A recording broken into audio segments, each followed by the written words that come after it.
My name is Erica, and I am from Indianapolis, Indiana. I am a single mom to the spunkiest, friendliest, most kind 11-year-old. His name is Spencer. Spencer had a stroke in utero that destroyed over 2/3 of the left side of his brain. When he was originally diagnosed, the doctor said that he would never walk or talk and would potentially have behavioral and impulse control issues for his entire life. He now is officially diagnosed with autism, cerebral palsy, and seizure disorder. Last April was one of the most difficult times as a mom that I have actually ever had.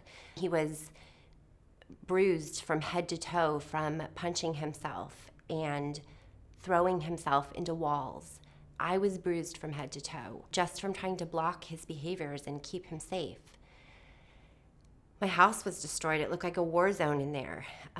Holes in the walls where things were being thrown, and we were kicking holes, breaking windows. I mean, it was a nightmare. And worst of all, he was saying he wanted to kill himself. And as a mother, that was the hardest thing to hear.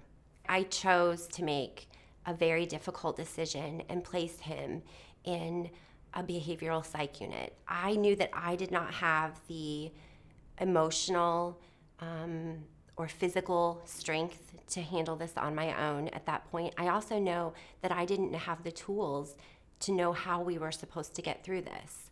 It was horrible. I'm a single mother. We've spent every day together his whole life, and I missed him so much, but I knew that he was getting the help that he needed. What I didn't want to happen, though, was for him to get out and then nothing be done. I knew that the hard work started after we got out. And I am so grateful that my state of Indiana opted into the Medicaid expansion. Because of that, Spencer was able to get an additional 25 hours of intensive behavioral therapy in his natural environment. We were learning how to cope through anger in our home. We were learning how to cope through anger out in the community. These are places where it's most important to learn those skills. The best case scenario, had we not have gotten that additional coverage through the Medicaid expansion, is he would have ended up in a long-term care facility. Or, I mean, if I'm letting my head go there, worst case scenario, he could have killed himself. I am so grateful that we were allowed and were able to access those extra 25 hours. I believe 100% that Medicaid expansion saved his life. If I could tell the president or Congress anything,